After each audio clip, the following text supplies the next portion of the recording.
Aujourd'hui en l'an 2023, la vérité derrière ce pacte méchant et rusé, que la France a forcé ses colonies à signer, est mise en lumière.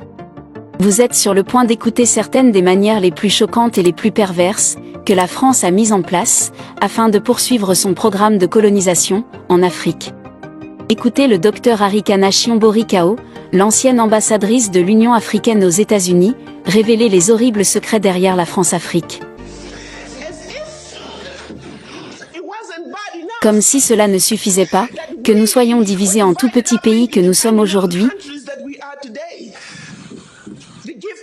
Les cadeaux que la conférence de Berlin nous a donnés.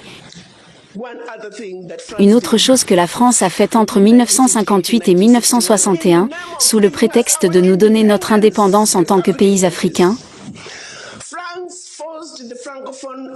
La France a forcé les francophones, et je déteste cette terminologie, il n'y a pas de francophones, d'anglophones, ils l'ont inventé, mais pour les besoins de la communication, je vais utiliser cela. La France a dit à 14 de ces pays, pour obtenir votre indépendance de nous, vous devez signer ce document. Vous pensiez qu'ils auraient pu trouver un meilleur nom pour le document s'appelait « Le pacte pour la continuation », je répète, le pacte pour la continuation de la colonisation. On parle ici de vous donner l'indépendance, mais on leur a dit de signer ce pacte pour la poursuite de la colonisation, sous un autre format.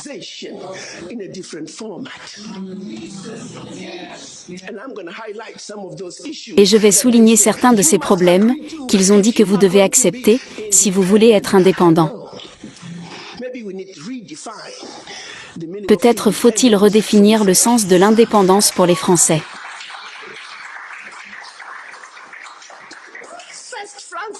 Premièrement, la France a dit, vous ne savez pas comment gérer votre argent.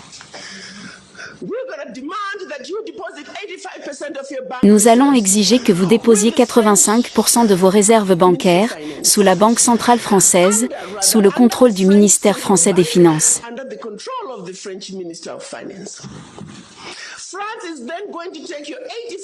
La France va alors prendre les 85% de dépôts bancaires, de chacun d'entre vous, déposer ces fonds sur le même marché boursier, sous le nom français, et vous pouvez ou non connaître les rendements.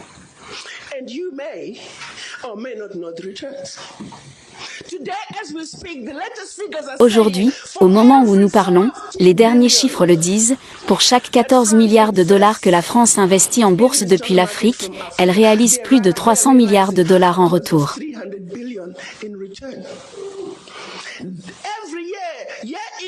Chaque année, année après année, à cause de ces dépôts des pays africains, la France retire de l'Afrique plus de 500 milliards de dollars. Maintenant, essayez de comprendre cela. Pour chaque tranche de 14 milliards de dollars, les retours sur investissement dépassent les 300 milliards de dollars, et ils prennent plus de 500 milliards de dollars. Donc, en réalité, la France retire de l'Afrique des milliers de milliards de dollars, année après année, à nous les pauvres, les Africains. Pour en revenir au pacte, si vous souhaitez accéder à une partie de votre argent, que vous avez déposé auprès de la France, vous devez soumettre les déclarations financières de votre pays. Et si votre demande est approuvée, vous pouvez l'obtenir sous forme de prêt, vous ne pouvez accéder qu'à 20% de votre argent, année après année, sous forme de prêt à des taux d'intérêt commerciaux. Et on parle ici de votre propre argent. Comme si cela ne suffisait pas, ils ont dit, tous vos minerais découverts, encore à découvrir, tout votre pétrole découvert, encore à découvrir, la France et les entreprises françaises ont le premier droit de refus. S'il reste quelque chose dont les entreprises françaises ne veulent pas, vous pourriez l'avoir. Et cela persiste à ce jour. Ils ont dit, vous n'utiliserez que la monnaie que nous avons créée pour vous, parce que vous êtes des Africains spéciaux, nous l'appelons le franc CFA. Il y avait le franc CFA d'Afrique centrale, et le franc CFA d'Afrique de l'Ouest, mais c'est en effet le même animal. Et ils ont dit ensuite, la France est la seule à pouvoir vous l'imprimer, c'était en 1958. Avance rapide, ils l'impriment toujours pour nous. et si vous commencez à vous conduire mal, ils arrêtent tout simplement d'imprimer votre argent et votre pays est en difficulté. Ils ont également dit, votre langue d'enseignement sera le français. La France aura une présence militaire dans votre pays. Vos militaires ne pourront être formés que par la France. Vous ne pourrez acheter que du matériel militaire à la France. Vous ne pourrez pas avoir toute alliance militaire avec votre voisin. Et en cas de guerre, votre allégeance n'est qu'à la France.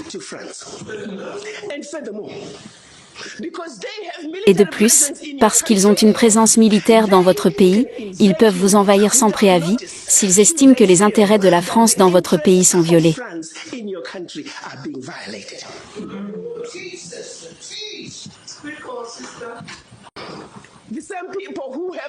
Les mêmes personnes qui ont l'audace de nous dire que nous sommes des pays pauvres, retirent leurs billions d'Afrique chaque année.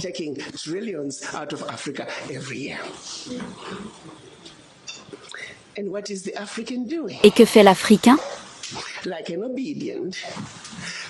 Comme un homme noir programmé, obéissant, nous cédons simplement, nous connaissons les faits mais nous ne faisons rien à ce sujet.